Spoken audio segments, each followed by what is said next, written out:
የእግዚአብሔር ሰላምና ጸጋ ከሁላችሁ ጋር ይሁን። ዛሬ አንድ አጭር መልእክት ይዤላችሁ መጥቻለሁ እና እግዚአብሔር በቃሉ በኩል ያስተማረኝን እና የተረዳሁትን ጥቂት ነገር ነው ምላችሁ። እናንተም ደግሞ ይህን ቪዲዮ ላይክ፣ ሼር፣ ኮመንት አድርጉ። የተሰማችሁትን ስሜት ሁሉ ጻፉልኝ። እግዚአብሔር ይባርካችሁ። በምንሰማው ቃልም እግዚአብሔር ማስተዋልና ጥበብ ይስጠን። የምንድንበት የምንተርፍበት እና የምናተርፍበት ይሁንልን። ይሄም ዛሬ የምናየው ርዕስ ስለ ምልጃ ነው። ምልጃ ወይም ማማለድ ማለት ምን ማለት ነው የሚለውን ቃል ነው የምናየው ማለት ነው። ብዙ ጊዜ በክርስቲያኑ ዓለም ውስጥ ስለ ምልጃ የተለያየ ትርጉም አለ፣ የተለያየ ትርጉም ይሰጣል። ግን ትክክለኛ የምልጃ አስተምሮ መጽሐፍ ቅዱሳዊ አስተምሮ ምን ማለት እንደሆነ እና እሱም ምልጃ ማድረግ የሚችለው ማን እንደሆነ በትንሹ እናያለን ማለት ነው። ከዛ በፊት ግን ምልጃ የሚለው ቃል የዲክሽነሪ የቃል ፍቺው ምንድነው የሚለውን እናያለን። ምልጃ የሚለው መለመን፣ መጸለይ፣ መማለድ፣ አማላጅ የሚል ሲሆን ይህም ደግሞ ማማለድ ማለት በሁለት አካላት መካከል ገብቶ አንዱን ስለሌላው የሚለምን ማለት ነው። ወይም ደግሞ በተጣሉ ሁለት አካላት መካከል ገብቶ መካከለኛ ሆኖ ሰላምና እርቅን ማስገኘት፣ ማስማማት። በዚህ ምክንያት ደግሞ ምን የሚል ስም ይሰጣል? አስታራቂ የሚል ስም ይሰጠዋል ማለት ነው። በሁለት በተጣሉ አካላት መካከል ገብቶ ሰላምን የሚያወርድ፣ እርቅን የሚያስገኝ፣ የሚያቀራርብ፣ የሚያስታርቅ ስለሆነ አስታራቂ የሚል ትርጉምም ይሰጠዋል ማለት ነው። ስለዚህ የምልጃ ትርጉሙ በሁለት አካላት መካከል ገብቶ አንዱን ስለሌላው የሚለምን ነው ማለት ነው። ስለዚህ በምልጃ ውስጥ የሚሳተፉ ሶስት አካላት አሉ ማለት ነው። ሶስት አካላት በምልጃ ውስጥ እናገኛለን። እሱም ምንድነው? አንደኛ የሚለመን ነው። ሁለተኛ የሚለመንለት ነው። ሶስተኛው ደግሞ የሚለምን ነው። የሚለመንለት አለ፣ የሚለመን አለ፣ የሚለመንለት አለ ማለት ነው። ስለዚህ የሚለምን፣ የሚለመን እና የሚለመንለት አለ ማለት ነው። ስለዚህ በምልጃ ውስጥ ሶስት አካላትን እናገኛለን ማለት ነው። ስለዚህ ምልጃ ለምን አስፈለገ ስንል መጀመሪያ አዳምና ሔዋን ከተፈጠሩ ጀምሮ ኃጢአት እስካደረጉበት ድረስ በእግዚአብሔርና በእነሱ መካከል መካከለኛ ወይም አማላጅ አላስፈለገም ነበረ። ምክንያቱም ኃጢአት ስላልሰሩ እግዚአብሔር ቀጥታ መጥቶ ከነሱ ጋር ይነጋገር፣ ፊት ለፊት ከነሱ ጋር ይነጋገር ነበር ማለት ነው። ነገር ግን በኃጢአት ከወደቁ በኋላ ግን ኃጢአት የእግዚአብሔርን ፊት ስለሚሰውር በሰውና በእግዚአብሔር መካከል የሚገባ መካከለኛ አስፈለገ ማለት ነው። ስለዚህ የምልጃ ወይም ደግሞ የመካከለኝነት ወይም የአስታራቂነት አስታራቂ ያስፈለገው በምን ምክንያት ነው ማለት ነው? በኃጢአት ምክንያት ነው ማለት ነው። ስለዚህ ኃጢአት የእግዚአብሔርን ፊት ይሰውራል። እግዚአብሔር ጆሮውን እንዳያደምጥ፣ የእግዚአብሔር ጆሮ የሰዎችን ልመና እንዳያደምጥ ይከለክላል። የእግዚአብሔር እጅ ደግሞ ለማዳን እንዳይዘረጋ ኃጢአት ይከለክላል፣ መጽሐፍ ቅዱስ እንደሚናገረው በትንቢተ ኢሳይያስ ውስጥ ማለት ነው። ስለዚህ በመካከል ገብቶ ሁለቱን አካላት የሚያስታርቅ አማላጅ ወይም ደግሞ አስታራቂ አስፈለገ ማለት ነው። ስለዚህ እግዚአብሔር አዳምና ሔዋን ከወደቁ በኋላ የተለያዩ አማላጆች በመጽሐፍ ቅዱስ ውስጥ በአማላጅነት ውስጥ የተሳተፉትን እናያለን። የመጀመሪያው የመላእክት ነው። መላእክት በጊዜያዊነት እንደ መካከለኛ ሆነው በእግዚአብሔርና በሰው መካከል ሆነው ሰዎችን አገናኝተው ወይም ደግሞ መልእክት አምጥተዋል፣ ከእግዚአብሔር ወደ ሰው ማለት ነው። ግን የመላእክት መካከለኝነት እውነተኛ ሰላምና እርቅ በእግዚአብሔርና በሰው መካከል ማምጣት አልቻለም። በአዳምና በሔዋን መካከል በእግዚአብሔርና በሰው መካከል ማምጣት አልቻለም። ምክንያቱም የሰውን ኃጢአት ሊያስወግድ የሚችል ለኃጢአት መስዋዕት የሚደረግ አስፈላጊ ስለነበረ እግዚአብሔር ቃል በዕብራውያን 9 ላይ እንደሚናገር 9:22 ላይ ደም ሳይፈስ ስርየት የለም ስለሚል ያንን መስዋዕት መላእክቶች ይዘው መቅረብ አይችሉም፣ ከተፈጥሯቸው የተነሳ ማለት ነው። ስለዚህ የመላእክቶች መካከለኝነት ምን ነበረ ማለት ነው? ከእግዚአብሔር ወደ ሰው መልእክትን ማድረስ ነው ማለት ነው። ከዚህ ያለፈ ምንም መሰራት አይችሉም መላእክቶች። ከእግዚአብሔር ወደ ሰው መልእክትን ማምጣት፣ ከእግዚአብሔር ተልከው ደግሞ ሰዎችን መርዳት፣ ማገዝ ነበር የመላእክት መካከለኝነት። ጊዜያዊ ነው። ይህም ደግሞ እግዚአብሔር ለሰዎች መልእክት ሊያደርስ ሲፈልግ መላእክቱን ይልክና ደግሞ ሰዎችንም እግዚአብሔር ማዳን ሲፈልግ መላእክቱን ይልክና ሰዎችን ያግዝ ነበር በመላእክቶቹ በኩል ማለት ነው። ይህ መጽሐፍ ቅዱስ ላይ የተጻፈ ነው። በዕብራውያን ምዕራፍ 1 ላይ ቁጥር 14 ጀምሮ ያለውም ማየት ትችላላችሁ። ሌላው በመካከለኝነት የገባው ሰው ነበር፣ ራሱ ሰው ነበር እና ያው በሰውና በእግዚአብሔር መካከል እግዚአብሔር በአስታራቂነት የተጠቀመው ሰውን ነው። ሰውን እግዚአብሔር ከሰው መካከል እግዚአብሔር ለሰው በእግዚአብሔር ይመረጥ ነበር። ይሄም ደግሞ የብሉይ ኪዳንን ስርዓት እናያለን። የእነ አሮንን ክህነት እናያለን። ጠሪው ራሱ እግዚአብሔር ነው። ነገር ግን የሚጠራውት ግን ከሰው መካከል ነበሩ እንጂ ማንም ይህንን ሹመት ለራሱ መውሰድ፣ ይህንን የክህነት ሹመት የክህነትን ክብር ለራሱ ማንም ስለወደደ ስለፈቀደ መውሰድ አይችልም። ምክንያቱም ራሱ እግዚአብሔር መራጩ ራሱ እግዚአብሔር ነው። ደግሞ ከሰው መካከል ለሰው ነው የሚመረጡት ማለት ነው። ስለዚህ ይሄ መካከለኝነት ያው ሊመጣ ያለውን የልጁን መካከለኝነት የሚያሳይ ነው። በጊዜያዊነት ግን ከሰው መካከል ለሰው ተመርጠው በእግዚአብሔር ተመርጠው በመካከለኝነት ካህናት ለራሳቸውም ለሕዝቡም መስዋዕት እያቀረቡ በእግዚአብሔርና በሰው መካከል የማስታረቅን ስራ ሲሰሩ ነበሩ። ይህ የማስታረቅ ስራ ደግሞ በቂና ዘላለማዊ አልነበረም፣ የተገደበም ነበረ። ምክንያቱም ይሄ ውጤቱ ሁሉን አቀፍ አይደለም፣ ደግሞ ሙሉ በእግዚአብሔር ፊት ሙሉ ተቀባይነትን እና ለሰው ሁሉ የሚሆንም መካከለኝነት አልነበረም፣ ጊዜያዊ መካከለኝነት ነበረ። ይህም ደግሞ ሰው ስለሆኑ ሞት ይከለክላቸው ነበር። ይሄ ሙሉ የዕብራውያን መልእክት ስታነቡ ስፔሻሊ ከምዕራፍ 7 ጀምሮ ምዕራፍ 9 10ን ስታነቡ ምዕራፍ 7 8 9 10ን ስታነቡ ሙሉ ስለ ክህነት ስለ ብሉይ ኪዳን ክህነትና ስለ አዲስ ኪዳን መካከለኝነት በግልጽ መጽሐፍ ቅዱስ ያስተምራል ማለት ነው። ስለዚህ እነሱ ሰው ስለነበሩ ሞት ስለሚከለክላቸው ክህነታቸው ዘላቂ አልነበረም፣ ቀጣይ አልነበረም። ሶስተኛው እና የመጨረሻው እና ዘላለማዊው ክህነት ደግሞ የጌታችን የኢየሱስ ክርስቶስ ክህነት ወይም የሱ መካከለኝነት የሱ አማላጅነት ነው። ምክንያቱም ኢየሱስ ክርስቶስ በሚሻል የተስፋ ቃል የተመሰረተ ክህነት ነው ያለው። የሱ መካከለኝነት በሱ የብሉይ ኪዳኑ መካከለኝነት በጌታችን በኢየሱስ ክርስቶስ መካከለኝነት ተተክቷል። አሁን ተተክቷል። ጌታችን ኢየሱስ ክርስቶስ ከመጣ ጀምሮ በሱ ክህነት በሱ መካከለኝነት ተተክቷል።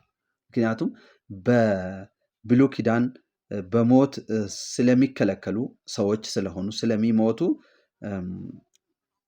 በሕይወት እስካሉ ድረስ ሊቀ ካህን ሆኖ የሚያገለግል አንድ ሰው ነበር። አንድ ሰው ነው የሚያገለግለው። ያ ሰው ሲሞት ደግሞ ሌላ ይተካ ነበር እና ያ ጊዜያዊ ነበር። ነገር ግን ኢየሱስ ክርስቶስ የሚሻር ኪዳን የሚሻር መካከለኝነት አልነበረም። የኢየሱስ ክርስቶስ መካከለኝነት ዘላለማዊ ነው። ምክንያቱም እሱ ሕያው ስለሆነ የኢየሱስ ክርስቶስ አማላጅነት ዘላለማዊና ጊዜ የማይገድበው አማላጅነት ነው ማለት ነው። ምክንያቱም ለዘላለም ሕያው ሆኖ ስለሚኖር ዕብራውያን 10 ጀምሮ ስታነቡ ማለት ነው። ኢየሱስ አንዳንዶች ምን ይላሉ? ኢየሱስ አማላጅ ነው ስንል እሱ አምላክም ስለሆነ የእሱን ዝቅ ማድረግ አይሆንም ወይ? እሱን ዝቅ ማድረግ አይሆንም ወይ? አምላክነቱ አምላክ ሆኖ ሳለ እንዴት ከማን እሱ ራሱ የሚለመን ነው እንጂ የሚለምን አይደለም። የሚታረቁበት እንጂ የሚያስታርቅ አይደለም። ምክንያቱም እሱን ዝቅ ማድረግ አይሆንም ወይ ይላሉ። ይህ እንግዲህ ይህ ጥያቄ የሚፈጠረው የሥላሴን አስተምሮ ካለመረዳት የተነሳ ነው። ሥላሴ በአካል 3 በመለኮት 1 አምላክ ነው የምናመልከው። በአካል 3 በመለኮት 1 ደግሞ በግብር 3 ነው። ስለዚህ በሥላሴ መካከል ማማለድ የኢየሱስ ክርስቶስ የወልድ አካላዊ ግብሩ ነው። የወልድ አካላዊ ግብሩ ነው። ስለዚህ ኢየሱስ ክርስቶስ ጌታችን ኢየሱስ ክርስቶስ ያማልዳል ስንል አምላክነቱን ዝቅ ማድረግ ሳይሆን ከሥላሴ ውስጥ የወልድ አካላዊ ግብሩ ነው። ስለዚህ በሥላሴ አስተምሮ ውስጥ እያንዳንዳቸው የራሳቸው የሆነ አካላዊ ግብር አላቸው። የአብ አካላዊ ግብር በአብ፣ የወልድ አካላዊ ግብር በወልድ፣ የመንፈስ ቅዱስ አካላዊ ግብር በመንፈስ ቅዱስ እንጂ የአንዱ አካላዊ ስራ በሌላው አካል እንደማይከናወን እናምናለን እኛ ክርስቲያኖች። የአብ አካላዊ ግብር በአብ፣ የወልድ አካላዊ ግብር በወልድ፣ የመንፈስ ቅዱስ አካላዊ ግብር በመንፈስ ቅዱስ እንጂ በሌላኛው አካል እንደማይከናወን አንዱ የሌላውን አካላዊ ግብር ማከናወን አይችልም ማለት ነው። ስለዚህ ኢየሱስ ክርስቶስ አማላጅ ነው ስንል የወልድ አካላዊ ግብሩ ነው ማለት ነው። ስለዚህ ኢየሱስ ክርስቶስ ለዘላለም ሕያው ሆኖ የሚኖር በጊዜ የማይገደብ ክህነት ነው። የኢየሱስ ክህነት አንዴ ያፈሰሰው ደሙ ለዘላለም ያማልዳል፣ ለዘላለም ወደ አብ ያቀርበናል። በሱ በኩል ስንመጣ እንድናለን። በእርሱ በኩል ስንመጣ ዕብራውያን 7:25 ጀምሮ ስታነቡ ታገኛላችሁ ማለት ነው። እግዚአብሔር ስም የተባረከ ይሁን። እስኪ መጽሐፍ ቅዱስን ላንሳና እናያለን። ከመጽሐፍ ቅዱስ ውስጥ እንግዲህ ልጎርር ሳይሆን መጽሐፍ ቅዱስ ትልቅ መጽሐፍ ቅዱስ ነው ያለኝ። ይሄ ትልቅ መጽሐፍ ቅዱስ ነው። በጣም ሳይዙ ትልቅ ነው። እንደዚህ እንደምታዩት አይደለም። እናያለን። ከመጽሐፍ ቅዱስ ውስጥ ትንሽ እናያለን ማለት ነው። ከመጽሐፍ ቅዱስ ውስጥ እናያለን። ዕብራውያንን እናወጣና እናያለን። ሃሌሉያ! ደስ ይለኛል። ስለዚህ ሳነብ የኢየሱስ ክርስቶስ ዘላለማዊ አማላጅነት ኢየሱስ ክርስቶስ ለዘላለም አማላጅ ነው። እሱ ኢየሱስ ያድናል።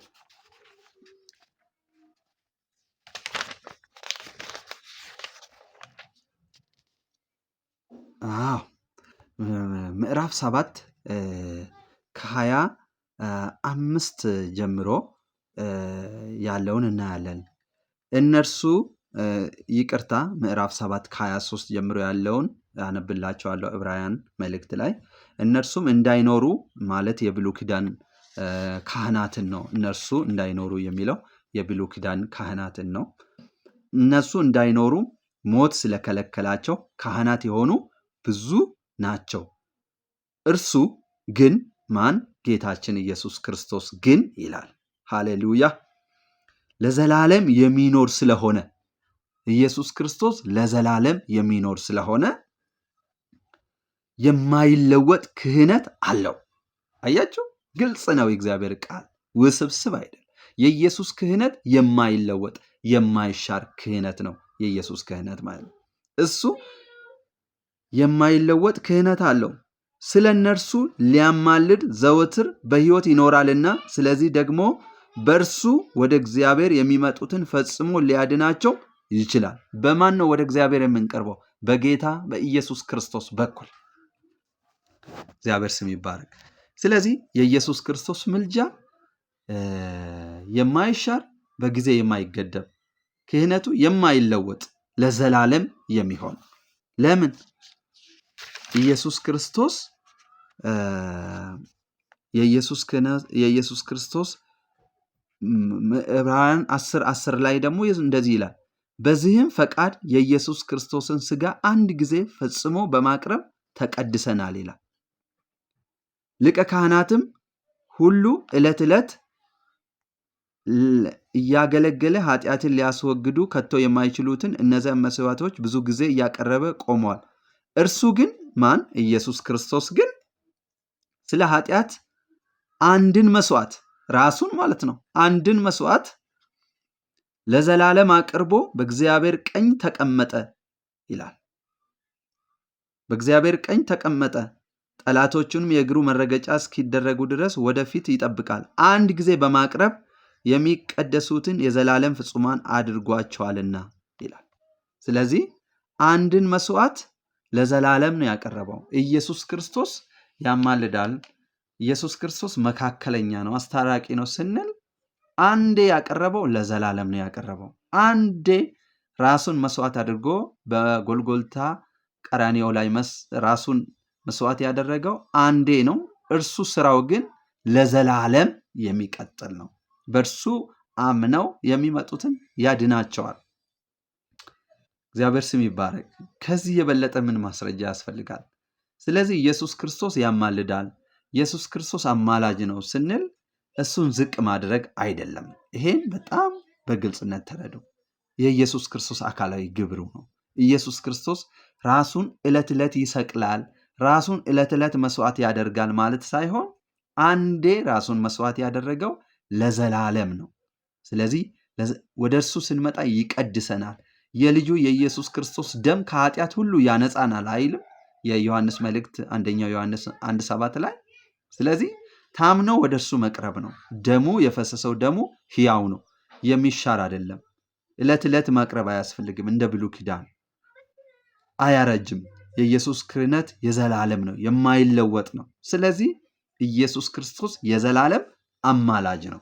የማይሻር የማይለወጥ በጊዜ የማይገደብ ክህነት አለው።